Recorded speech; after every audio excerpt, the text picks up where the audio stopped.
Mr. Dieters, Mr. Piepmeyer, ladies and gentlemen, as Judge Shanahan indicated to you, this is our final opportunity to address each of you about what we think the evidence in this case has shown or has not shown.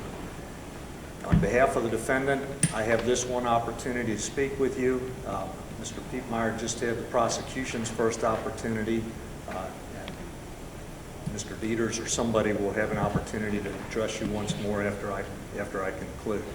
Judge Shanahan will tell you in her instructions that just as with our opening statements, what we say in closing argument is not the evidence. And it's just simply our interpretation of what has happened or has not happened in this courtroom. The evidence is what the testimony you heard from the witness stand and all these exhibits that you'll have with you back in the jury room. You, as a collective body and individually, are charged with remembering what the evidence is and deciding the outcome of this case based on the evidence, not on what the lawyers say.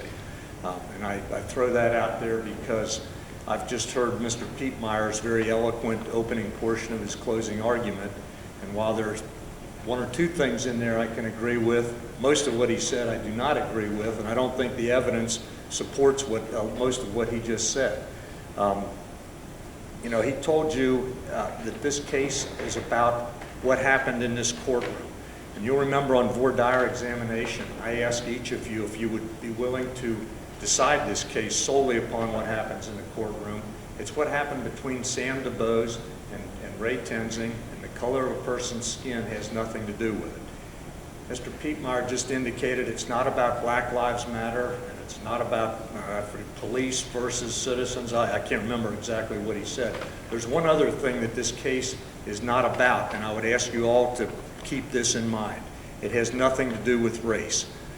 This is an issue that I am going to address for a couple minutes because I don't know whether it affected any of you, but the other day there was an image displayed on this screen of the undershirt that Ray Tenzing had on July 19th, 2015. That undershirt was a black t-shirt that said Great Smoky Mountains, Tennessee, and it had a Confederate flag in it. Now, presumably you all, and I'm sure you all have stayed away from the news media, but when that came up the other day, that just blew up on the local news media. A big deal was made out of it, and it continues to be made. And I don't know of any reason in the world why that t-shirt that Ray Tenzing was wearing that day has any relevancy or probative value or anything to do with this case. You'll recall that I asked several police officers before that t-shirt was ever produced, what is the uniform policy at the University of Cincinnati? And they told you that the University of Cincinnati provides uniforms to their officers.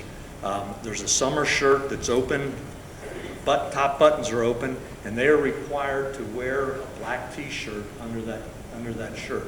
You all probably thought, what in the world, where's he going with this when I asked those officers that? Well, where I was going with it was I knew that t-shirt had been taken by Police Officer Odom at University Hospital from Mr. Tenzing, and I figured these guys were going to throw that in here for whatever reason. And I'll tell you what I think the reason is here in a minute. But you heard Officer Tenzing testify yesterday. That t-shirt was given to me by a relative. It had absolutely no significance to me other than the fact that it was in my laundry bag. I picked it out that day, and it had black up here where I was required to show black under my uniform shirt. The writing on the shirt, the flag on the shirt has absolutely no meaning to me. And I would submit to you, ladies and gentlemen, that t-shirt, again, has no evidentiary value. You'll recall that Officer Odom, when he took the clothing from Mr. Tenzing, he took his carrier vest, that was the outer vest, which you'll have back in the jury room, that has marks on it, dirt and scrape marks from where Mr. Tenzing ended up on the ground. They took his uniform pants, those also have marks on them. They took his uniform equipment, that also has scrapes and marks on it. That's probative, that's proper evidence. They also took Mr. Tenzing's uniform shirt, which was under the carrier vest. There's nothing on that. That has, in my opinion, no probative value, but it's an exhibit. You'll have it with you. The next layer down was this t-shirt. Absolutely nothing about that t-shirt has any evidence about what happened between Sam DeBose and Ray Tenzing on July 19th. But in my opinion, the state wants to inject the race issue in this case. To further my opinion, to further bolster the correctness of my opinion, yesterday Mr. Dieters on cross-examination of Mr. Tenzing asked him, did you ever win any awards as a UC police officer? And Ray responded about some kind of award he won. And then Mr. Dieters asked him, well, how about, didn't you have the greatest arrest, or biggest arrest record for felonies and traffic violations? And Ray said, yes, I did. And then he went in and threw out some statistic about how many African Americans Ray had cited or arrested, as if that has anything to do with this case. But again, they're trying to portray Ray Tenzing as a racist. That has nothing to do with this case. This case is between what happened between Sam DeBose and Ray Tenzing. And I would submit to you, I hate to spend all this time talking about it, and I don't know if that has affected any of you, but I think it's an issue that needs to be addressed. Ladies and gentlemen, one other thing with reference to that T-shirt, if that has any value, why didn't they take his underpants or his socks? They didn't take those. There wasn't any need because they had no evidentiary value.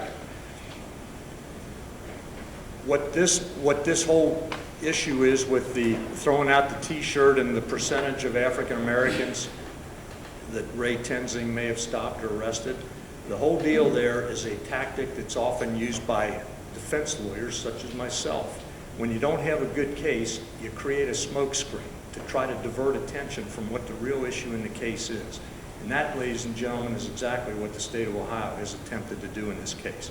They know that they've got problems with their case, and they want to try to divert your attention to some other non-issue and make it an issue. Now let's talk about what we're really here to talk about. One of the things that I did yesterday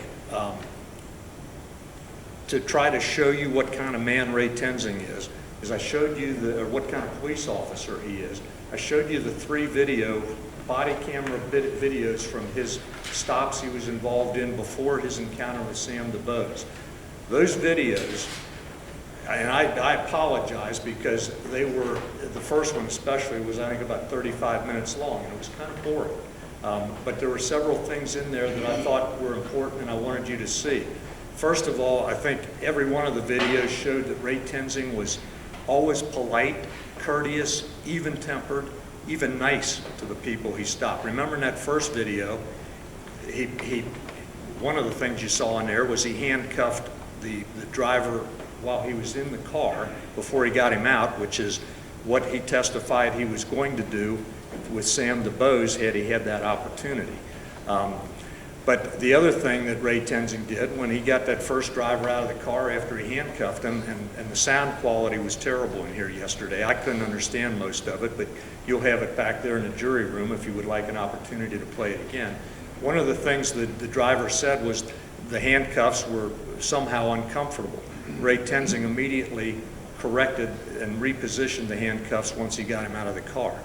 He also placed the individual in the back of his cruiser, and he said, I'll turn the air conditioning on for you in a minute. And then he got out and he went up to the car itself, gave the keys back to the man's wife with the 4 kids in the back seat, and allowed her to, he told her, here are the keys, turn the car on, it's hot out here, have the air conditioning on for the kids. That's the kind of cop Ray Tenzing is. In that particular stop, you know that the man he had 5 open warrants. That is 5 different cases where he failed to appear in court. He was also under suspension himself, and his wife didn't have a valid driver's license.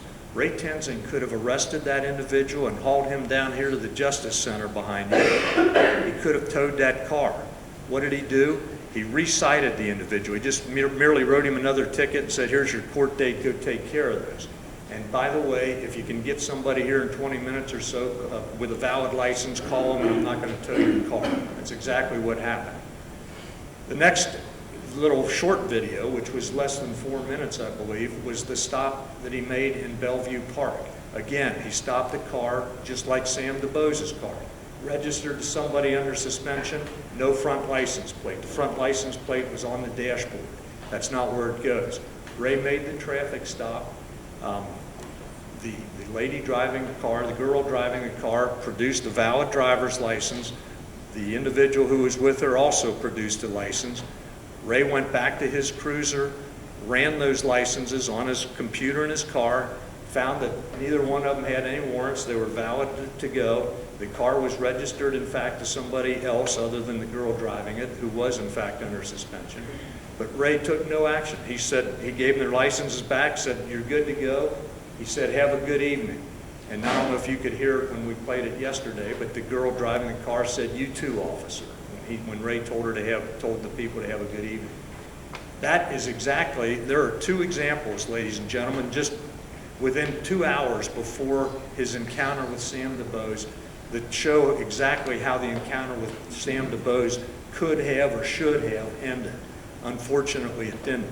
And I'll back up a little bit. The encounter with Sam DuBose would not have ended with Ray Tenzing giving him a ticket or sending him on his way, because had Sam DuBose given him an opportunity, Ray Tenzing would have discovered at the very least that Sam DuBose was carrying a load of marijuana and some cash in that car, and he probably would have ended up down here at the Justice Center.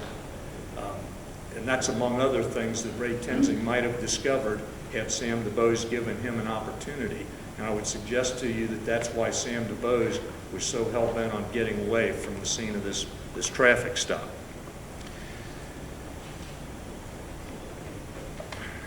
Ladies and gentlemen, again, I ask you to decide this case solely upon what happened between Sam DuBose and Ray Tenzing. And like with Mr.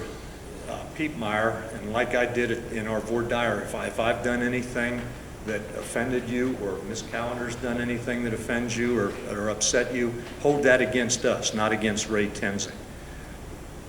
Now, let's move on to the real issue. Is Ray Tenzing guilty of murder? Is he guilty of voluntary manslaughter? Those are the two charges that are contained in this indictment that was filed by the state of Ohio. And as we talked about on voir dire, or on opening, I guess on voir dire, this indictment merely notifies Ray Tenzing he's been charged. It serves no other purpose. Our defense has been throughout that Ray Tenzing was justified in what he did. That is, he's not guilty of murder, he's not guilty of voluntary manslaughter. There's no question he caused the death of Samuel DuBose. But our position is that he was justified. Judge Shanahan is going to tell you, once I sit down, and once Mr. Dieters or whoever does the closing portion of the state's argument sits down, she's going to tell you the law that applies to all of this. And she's going to tell you the law with reference to murder.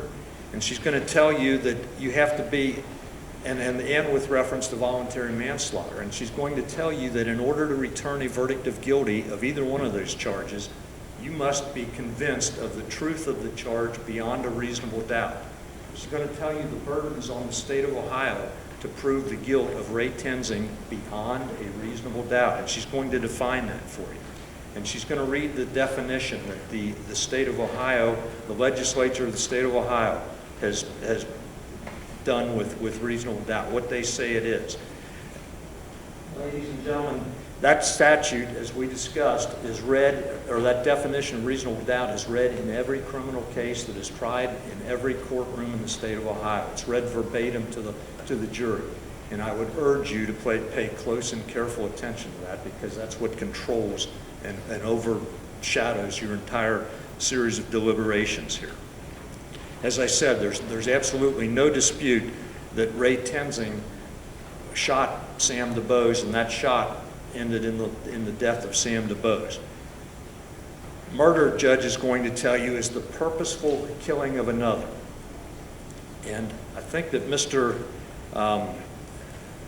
Piepmeyer told you a little bit about the definition of murder, of purpose.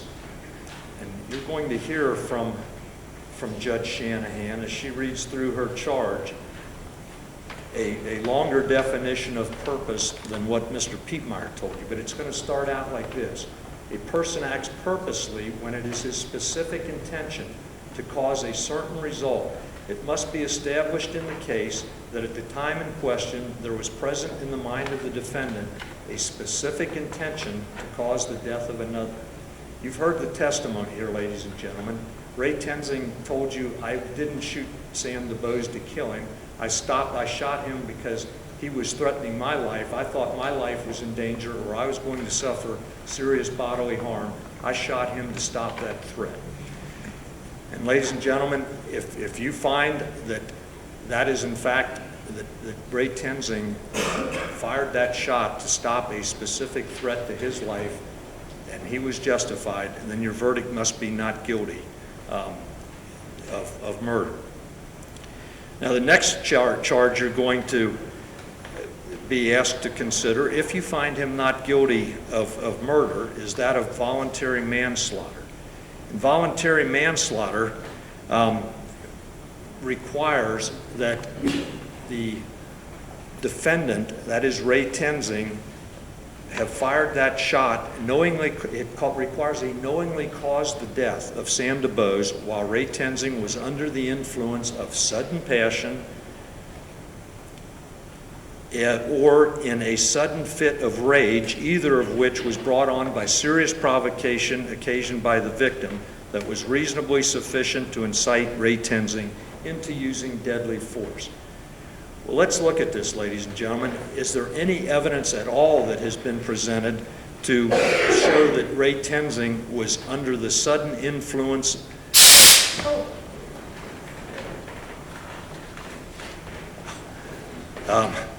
Is there any evidence at all, ladies and gentlemen, that shows that Ray Tenzing was under the influence of sudden passion or in a sudden fit of rage? Absolutely none. Ray Tenzing was under the influence of a sudden fear of death or bodily harm. He was in sheer terror. He wasn't, and basically what that means is, was he angry? Was he upset? He wasn't angry or upset with Sam DuBose. He was scared to death.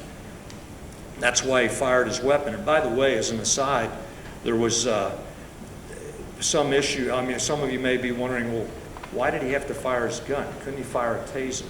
And you know the evidence is that UC police officers are not equipped with tasers. And that relates back to something that happened years ago at the University of Cincinnati. Their officers don't carry tasers. I think the evidence was that he had chemical spray and a baton besides his gun. No way that he could get a chemical spray or a baton out, and no way that that's going to stop Sam DuBose, who Mr. Pietmeyer says was not armed with a gun or with a knife. But I would submit to you that the evidence is very clear that an automobile can be just as deadly as a gun or a knife. And in this case, Sam DuBose was using his car as a deadly weapon.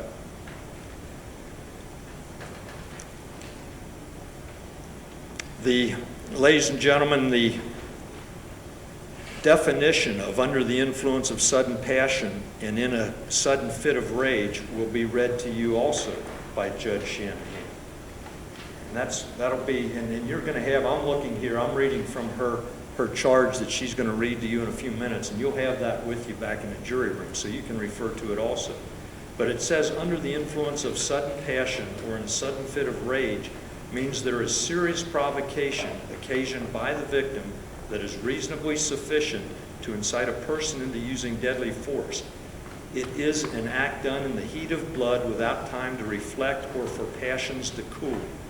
For provocation to be reasonably sufficient to bring on sudden passion or a sudden fit of rage, you must decide that the provocation was sufficient to arouse the passions of an ordinary person beyond the power of his or her control.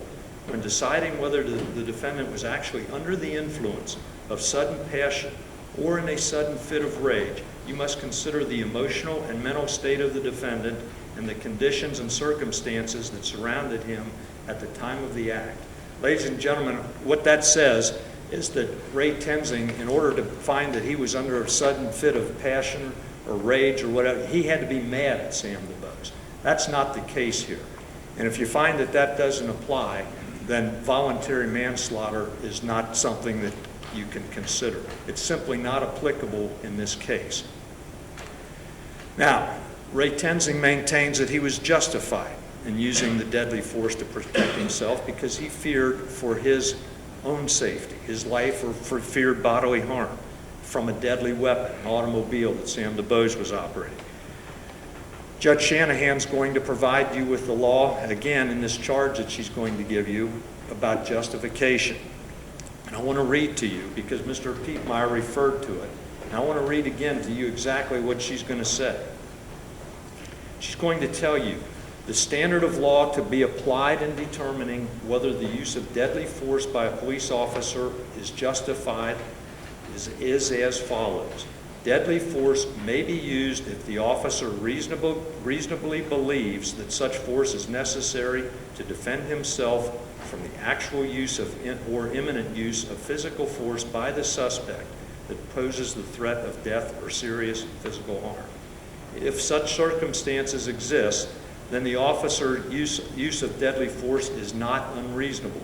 The test of reasonableness requires careful attention to the facts and circumstances, including, but not limited to, the severity of the crime that the defendant police officer was addressing, whether Samuel DuBose posed an immediate threat to the safety of the defendant police officer or others, whether Samuel DuBose was actively resisting or attempting to evade arrest by flight, whether the defendant police officer played a role in creating the dangerous situation.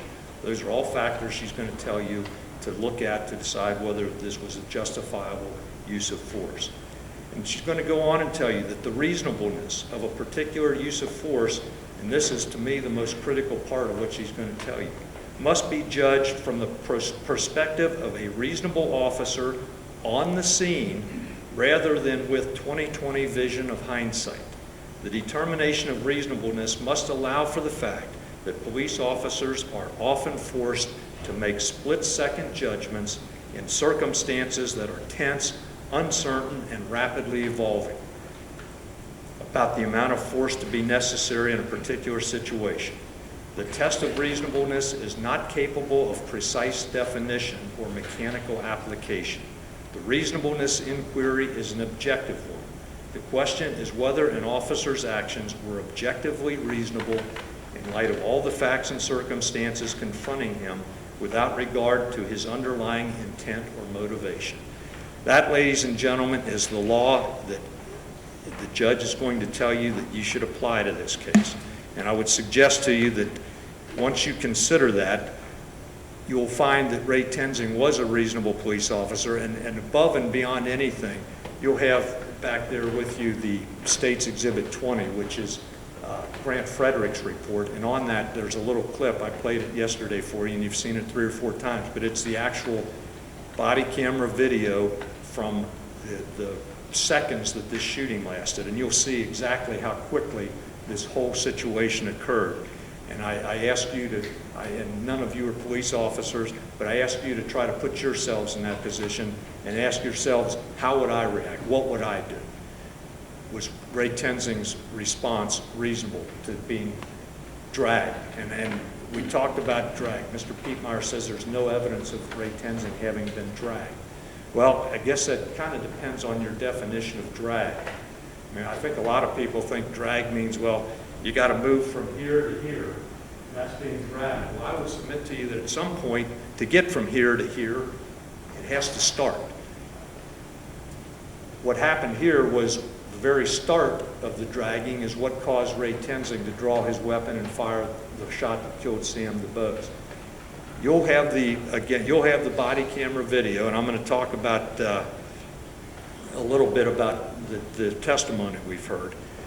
But you're going to have, you heard Ray Tenzing, and you'll be able to see, I think, on the video, that Ray Tenzing, the evidence is the car moved. And when that car began to move, Ray Tenzing's arm was caught in that car. And as soon as that happened, he started to lose his balance and fall. And he told you that's when he used the term dragged. Maybe the better term is, I was thrown off balance and I began to fall. And I was afraid I was going to get run over by the wheels of that car. Ray used the term dragged. I think it applies, but perhaps you have a different definition. In any event, the fact that he was moved up the street by that car is what occurred here. Somehow he got up there. And to suggest that he was running alongside of the car is totally preposterous. When you see, on that video, you saw Grant Fredericks has one still photo where Ray's feet are laying on the ground right at the rear wheels of that car. He didn't run beside that car. He can't run backwards as fast as that car was moving. Again, what would a reasonable police officer have done, and what kind of split-second decision would he have made in this situation about the level of force, given what he had available to him to protect his own life in that tense, rapidly evolving situation? It's not what would a reasonable police officer who watched this video dozens of times in slow motion and frame by frame have done. It's what would a reasonable police officer in that 3 seconds that this was actually occurring have done. Let's briefly revisit what I think the evidence has shown or hasn't shown in this case. And again, what happened to Ray Tenzing is the key to determining whether he was justified. The issue is, and maybe I'm not the sharpest knife in the drawer, maybe I've missed something here, but to me the key issue in this case is, was that Honda in motion at the time that gun was fired? Because if the Honda was in motion, it's perfectly reasonable to believe that Ray Tenzing was thrown off balance and felt like he was going to get sucked under the rear wheels and run over, just as he said. The evidence as far as was the car in motion, well, we've got a bunch of witnesses that I think prove absolutely that the car was in motion. First and foremost, there were 4 people besides Sam DuBose on the scene that day. You had Ray Tenzing himself, you had police officers Philip Kidd and Joel Schmidt from the University of Cincinnati, all of whom said that the car, they heard squealing tires, the car moved and turned to the left, and then they heard the gunshot. Eyewitnesses say that the car was in motion when that gunshot was fired. Alicia Napier was there. Mr. Pietmeyer referenced her testimony. I felt sorry for Alicia because her car was parked in front of Sam DuBose's. She told you I had my I think 6-month-old child and my 3-year-old child in the car, and I was extremely concerned about their safety.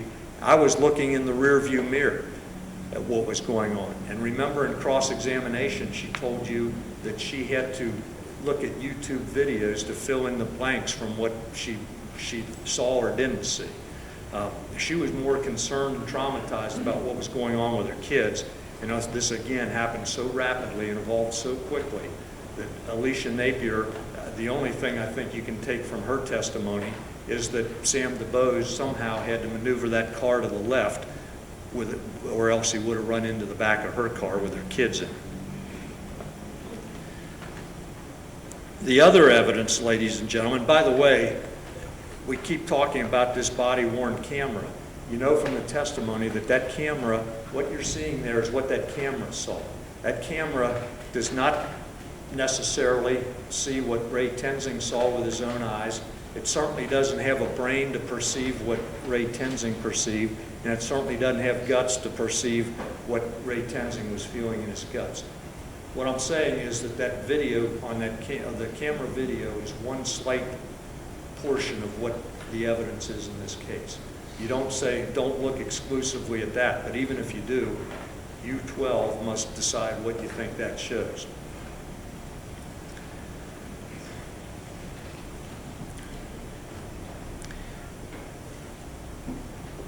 Who else testified about the car being in motion? Well, I would submit that Dr. Karen Lohman helped prove that that car was in motion. Remember, she testified that when that brain stem of a human being is severed, all control ceases. Dr. Lohman, and I've got no dispute with that, and I would suggest that once that bullet entered Sam DuBose's head, he had no further control. But what do we know before that bullet entered his head? What had to happen? Well, with his right hand, he started the car, he put it into gear. You'll see I think you can see on that video, on those frame by frames, the position of the steering wheel changes. We know he had, from everybody, that he had to turn left to get away from hitting Alicia Napier's car. He mashed the accelerator. With his left hand, he grabbed hold of, or he put his left arm over the left arm of Ray Tenzing. Those were all conscious things he did, and they were all done before the shot was fired. there's no question in my mind that the car moved before that shot was fired, and that Sam DeBose was in control of it and turning it to the left. And I think Dr. Lohman's testimony helps establish that. Next, we heard from Grant Fredericks. You know, Grant Fredericks seemed like a nice fellow. He's well educated, probably pretty good at what he does. He certainly sounded like he knew what he was talking about. You'll have his presentation. It's got frame by frame. He's got red circles and red arrows and so on and so forth. He broke everything down to milliseconds.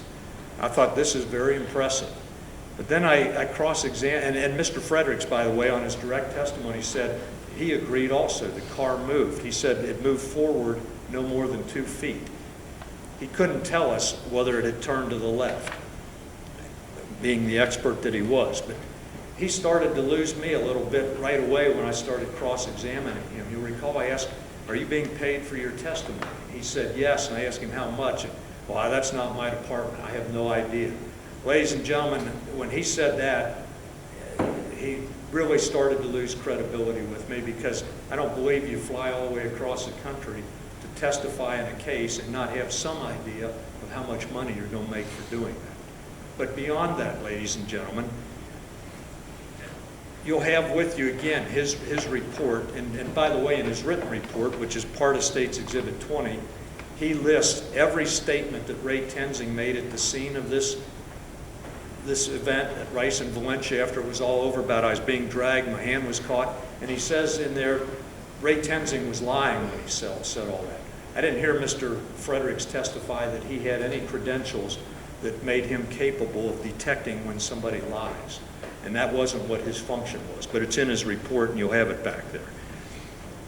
But the one thing that where he lost me was with his slide number 2, which you'll have.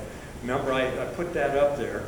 It was, to me, a crystal clear picture before anything happened from Ray Tenzing's body camera of the Honda pulled to the curb behind Alicia Napier's car. And that Honda had, I mean, again, I'm not the video expert, neither was Jim Scanlon, but to me, and you all will have a chance to look at it, the Honda's wheels are pointed straight ahead. Indicative to me that if you are going to move that Honda and avoid Alicia Napier's car, you got to turn it to the left. I also asked him from that picture, can you determine whether the wheels are straight? He said, well, that would require me to speculate, so I can't tell you that. Then I asked him, well, how about Rice Street? Can you tell whether that is an uphill grade, a level street, or downhill? Well, I can't tell. That would require me to speculate. And yet he can look at the blurry pictures that you've got, that you'll have, that you saw frame by frame, and he can tell you precisely what's going on there and tell you within milliseconds of what's going to happen. When he couldn't look at a picture clear as day and tell you what it depicted, I wondered how can he look at these blurry things and tell you what's going on. And you heard Jim Scanlon testify yesterday. Mr. Gibson kind of mocked him because he's not a video analyst or a video expert. Jim Scanlon never claimed to be. But Jim Scanlon used those same frames to try to explain what he thought happened in this case. And his view is just as good as Grant Fredericks. His view is going to be just as good as any of you may have of what happened here. And Judge Shanahan's going to tell you that the testimony of experts is designed to assist you in your evaluation of the evidence. It's not entitled to any greater weight, any lesser weight than the testimony of any other witness. They are simply here. You judge their credibility. Ultimately, it's your decision to try to figure out what happened here. And if you can't figure it out, that's a reasonable doubt and should result in a verdict of not guilty. Scott Hogg testified. Scott Hogg, well, he agreed with he agreed with Grant Fredericks. The car moved before the shot was fired. I'm sorry, Scott Hogg. Scott Hogg indicated that not only had the car moved, but he indicated that if an officer makes a tactical error, and I'm not going to dispute, we're not disputing, there's no question Ray Tenzing should not have reached in Sam DeBose's car.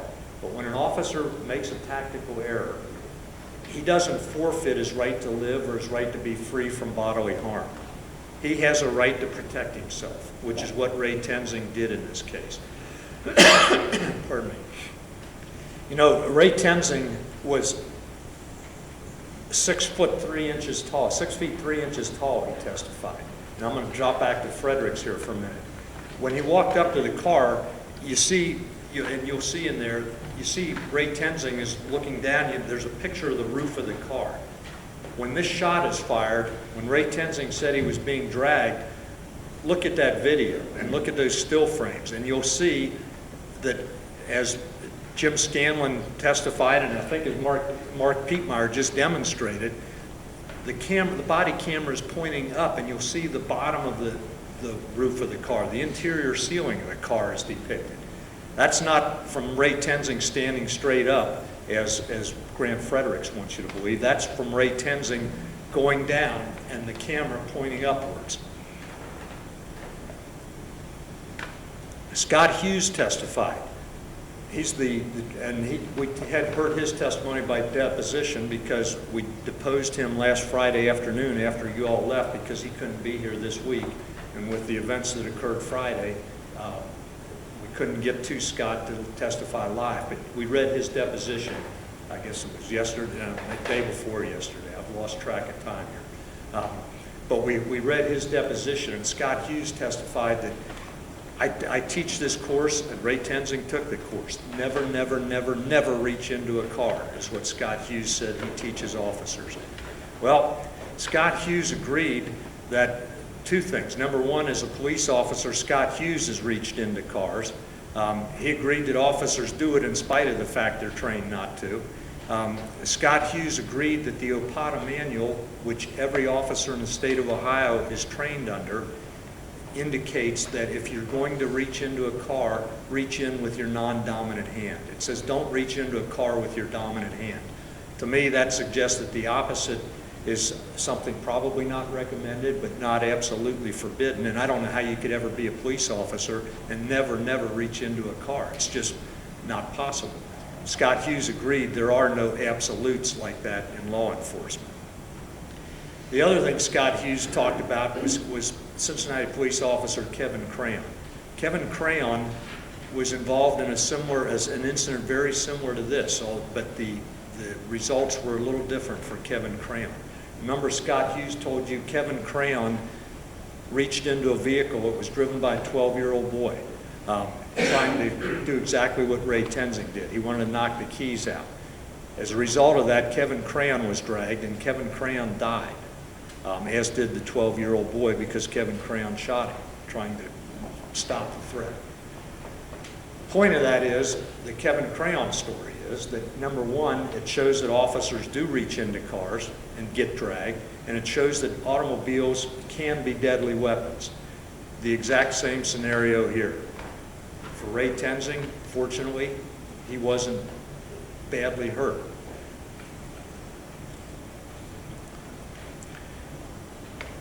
Now, I talked about Jim Scanlon for a little bit, and he's going to, you've heard what his testimony is. You saw him get up here and demonstrate what he thought was depicted in those frame-by-frame videos, and I would suggest that his testimony is just as worthy of belief as Grant Fredericks or Scott Hoag's or Scott Hughes.